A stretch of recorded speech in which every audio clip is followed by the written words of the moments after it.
Olá, amigos do Centro Espírita Leon Denis, da rádio, em que nós temos abordado vários temas muito importantes para a família, especialmente nesse momento que todos estamos passando. Hoje estamos aqui com a Mariana Póvoa, os trabalhadores do AFA, Tiane Salum, a Juliana Farias. E para iniciar nossa atividade, nós convidamos a todos a uma breve prece. Então, amigos, queridos, que possamos agradecer ao Mestre Jesus pela oportunidade de vivência, de aprendizado em família, pelos desafios que temos tido e que também são oportunidades de aprendizado e de crescimento.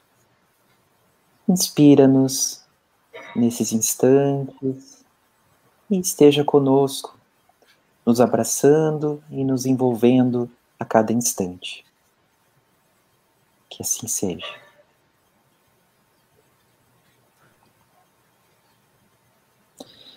E hoje, amigos, dando seguimento às nossas reflexões, nós vamos abordar o tema do Evangelho no Lar dentro de uma outra perspectiva extremamente importante e relevante para os nossos dias, que é justamente como levar essa ferramenta tão importante e tão útil com o trabalho com as nossas crianças, com os pequenos em nossa casa. E para dar início a essa atividade, eu convido então a Mariana, que vai fazer então o início da nossa abordagem sobre esse tema. Então, amigos, a gente hoje queria falar um pouquinho sobre algumas ferramentas, algumas formas de fazer o Evangelho no Lar com as crianças. Especialmente nessa semana, nós vamos fazer o link com a história que será contada pelo nosso grupo do AIGE, né, da evangelização, do domingo, amanhã, né? E essa história se chama O Poder das Palavras, da Sandra Borba. Então, do que se trata essa história? Essa é uma história de uma menina, Luísa, que ela tinha um comportamento, ela tinha dificuldade de lidar com as emoções, né? Então, ela não conseguia se expressar da forma correta. Ela era uma criança que vivia bem na escola, que lidava bem com os amigos, mas quando ela ficava irritada, ela se expressava de uma forma muito hostil, usando palavras indelicadas, especialmente com os amigos, com os avós, no ambiente familiar. Então, ela foi, de certa forma, perdendo um pouco da vinculação de afeto que tinha com os amigos, que tinha, né, com as pessoas ao seu redor, exatamente porque ela não sabia se expressar bem, porque ela não sabia gerir os seus sentimentos. Então, uma vez, discutindo com um amigo, ela acabou perdendo esse amigo porque ele disse que estava cansado dessa situação, né, que ele não admitia mais isso. E ela ficou muito chateada, né? Então, conversando com seu pai, o seu pai disse que cada palavra que ela proferia dessa forma era um preguinho que ela colocava no coração de um amigo, né? E para ajudá-la a se conectar com esse momento, assim, de forma muito lúdica, ele começou a fazer a simbologia do preguinho que seria colocado no coração das pessoas que ela machucava, né? E desse jeito ela conseguiu entender que a sua forma de expressar os seus sentimentos tinha que ser mais delicada, né? Que o seu sentimento era genuíno, mas que a forma como ela colocava não era a forma correta. Então ela foi aprendendo aos poucos a importância do perdão, enfim. Então essa é uma das ferramentas que a gente pode utilizar, né? Que é uma historinha infantil. A gente tem vários exemplos de histórias, né, de formas, de formatos. A gente trouxe aqui alguns exemplos, né, eu tenho aqui comigo o universo infantil, né, que são histórias do Evangelho, numa conotação mais infantil, né, são algumas histórias que refletem exatamente o Evangelho segundo o Espiritismo, mas numa versão infantil. Tu tem alguma coisa aí para nos mostrar, Tiane? Uhum. Então, amigos, porque é sempre bom a gente lembrar que o Evangelho segundo o Espiritismo é o resumo da doutrina moral do Cristo, né? A gente compreende ele como um roteiro de vida no nosso crescimento moral, né? No nosso amadurecimento moral. Então, quando a gente utiliza as histórias de boa qualidade, que tem ensinamento moral, nós também estamos fazendo o evangelho, levando ele mais ao alcance, ao entendimento das crianças, né? O que eu separei aqui são vários livros da coleção Conte Mais, né? Um programa da nossa federativa, né? Então, todos esses livros aqui, eu estou mostrando vários, a gente, quando se torna assinante do Clube do Livro, da nossa federativa, nós recebemos os livros adultos e recebemos todos os lançamentos dos livros infantis, né? Então, essas são ferramentas muito ricas para que a gente possa, no culto do Evangelho no lar, porque muitas vezes nós, pais e mães, encontramos dificuldade, né? Para que as crianças se sentem ao redor da mesa, naquele horário combinado, semanal, em que a gente deixa a água fluidificada. E o grande sentido do Evangelho é que ele possa ter alguma ligação com a nossa vida cotidiana, para que o ensinamento de Jesus seja aplicável, para que a gente compreenda que quando a gente age de acordo com o roteiro que Jesus nos deixou, isso gera bem-estar, gera felicidade, gera a harmonia que a gente tanto deseja. Mas é difícil, às vezes, né, para criança, e quem tem criança, sentar ao redor da mesa, quando a gente lê um texto do Evangelho, pela característica do texto, às vezes as crianças dispersam ou não compreendem. Então, as historinhas são uma das ferramentas que a gente tem para conseguir tornar o Evangelho um momento rico e de ligação com a nossa vida. Até, gurias, para não ficar...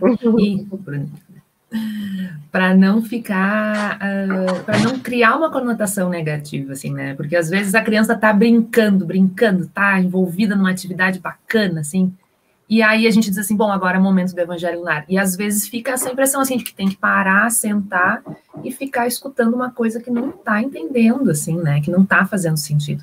Então, que esse momento, né, de Evangelho no lar, ele possa também ser um momento que a gente se conecta, mas que ele é um momento prazeroso, né, para a criança, que faz parte desse universo de contação de história, né, de reflexão, de momento de conexão em família, para que a criança, de fato, entenda o que está acontecendo, o que a gente está tentando compartilhar. Né? Eu me lembro até de um trabalhador da nossa casa, que agora não está mais com a gente, é um casal, eles faziam um momento de piquenique do Evangelho.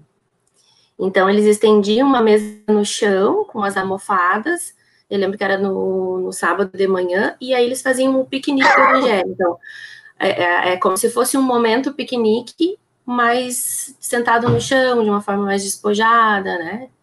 Enfim, alternativas. De uma outra forma, às vezes, quando a gente não tem um livro infantil, né, que traga um conteúdo que a gente está querendo trabalhar, porque tão importante, às vezes, a gente pega um fato da semana, né, alguma coisa que mobilizou a criança, que deixou triste, que deixou irritada, que deixou brava, que deixou feliz, e a gente pega mesmo um trecho do Evangelho, que não necessariamente a gente precisa ler ele inteiro, ou a gente lê um trechinho, mas aí nós adultos podemos fazer meio que a tradução disso para aquele evento da semana, né?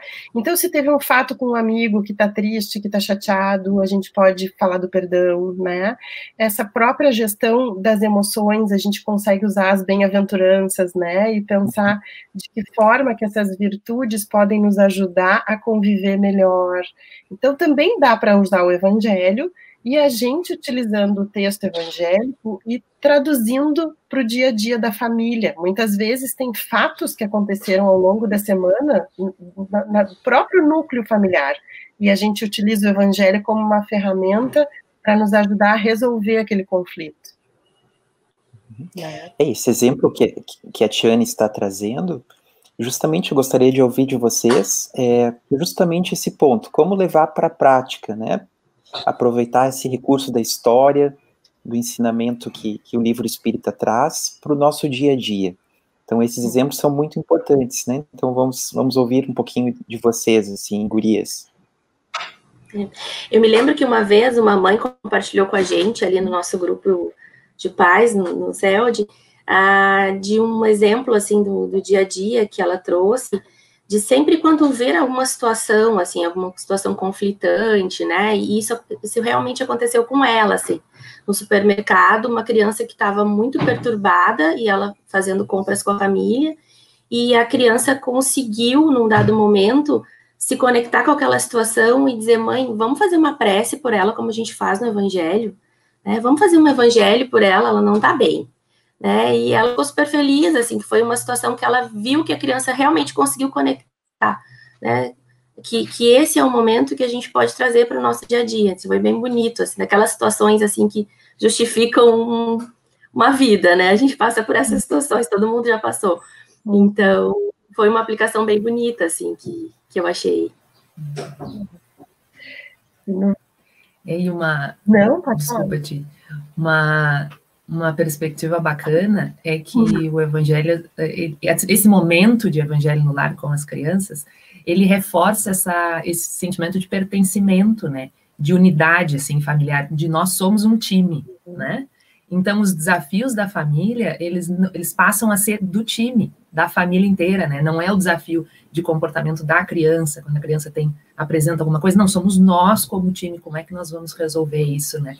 Então, esse momento de Evangelho no lar reforça essa perspectiva que no momento do desafio lá, que a criança tá desorganizada, por exemplo, todo mundo faz esse movimento para, bom, como é que a gente pode lembrar do nosso Evangelho no lar? Que recursos que a gente pode ter para resolver tudo isso, né? Isso é funciona como um recurso bacana também, nesses momentos. Quando Jesus diz, né, quando os irmãos brigam e se desentendem e oferece a outra face, né, é não responder com a mesma, né, alguém estava com raiva e deu um tapa e bateu no irmão, enfim, o que Jesus tem para nos ensinar, né? Se a gente responde uma violência com outra violência, a gente alimenta um ciclo e ninguém se sai bem, né? E se naquele momento que eu recebi um tapa e eu fiquei com muita raiva, eu consegui me retirar da situação, né? Tinha um outro amigo nosso, trabalhador, que foi trabalhador da área da família aqui com a gente também, que contava que quando os filhos eram menores, eles tinham uma combinação que antes de começar o evangelho, eles faziam a prece, e eles tinham um momento de reconhecimento, que um reconhecia o que o outro tinha feito de bom ao longo da semana, né?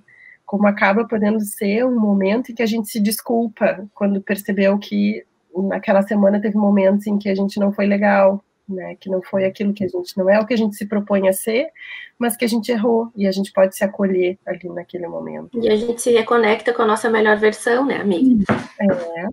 Os pontos positivos. Fazendo um link com o nosso vídeo anterior, em que a gente usou um texto do André Luiz, onde tinha a Dona Isabel, que era super disciplinada, e que fez de uma casa dela um posto de trabalho espiritual, né, pela disciplina dela, do culto do evangelho, pela prática dos ensinamentos de Jesus no cotidiano. A Dona Isabel também usava um jornal, o Jornal do Dia com as notícias, e ali ela ia ensinando os filhos a olhar a realidade sob a perspectiva dos ensinamentos de Jesus. Então, olha que diferente do mundo, você pode olhar uma notícia de um crime, por exemplo, e pode fazer uma prece também pelo criminoso, e não só por aqueles que estão sofrendo a consequência de uma violência, por exemplo, né? E que os filhos vejam o criminoso como alguém filho de Deus também, e que naquele momento está errando, e que também precisa de ajuda, né? E lembrando também que, assim como todos os hábitos, precisa ser contínuo, né, Tiane? Então, eu não posso esperar que o meu filho de fato colabore se eu faço com uma frequência incerta. Então, isso precisa participar da rotina da criança. Então, a criança acaba se programando com aquele momento, que aquele é um momento importante para a nossa família, e ele sempre acontece, e ele vai acontecer, né? Então, quando a gente coloca isso como um hábito, e assim como a gente tem dificuldade com os hábitos, imagina as crianças, né? Então, esse é o dia e o horário do nosso evangelho, né? Então, fica muito mais fácil. Esse domingo pode ser que foi um caos, mas domingo que vem vai de novo, e no outro vai de novo. Quer dizer, estou estudando domingo, é o meu dia, né? Então, na verdade, cada um tem o seu dia e o seu horário. E assim como a gente fideliza esse dia, vai ficando cada vez mais fácil para as crianças compreenderem que aquilo faz parte da rotina da família. Até porque, Mari, no dia que é mais desafiador, naquele dia que está um caos, que a casa está assim, de perna para cima, esse é o dia mais importante. É o dia que a gente precisa mais fazer o nosso evangelho no lar, né? O dia que está mais fácil, que a criança está mais, assim, disposta a colaborar, é o dia de manutenção, assim, que a gente vai fazendo para manter a rotina. Mas naquele dia que o bicho pegou, que deu tudo errado, é o dia que a gente mais precisa se conectar com esse nosso recurso, né? Então, mais importante ainda fica, né?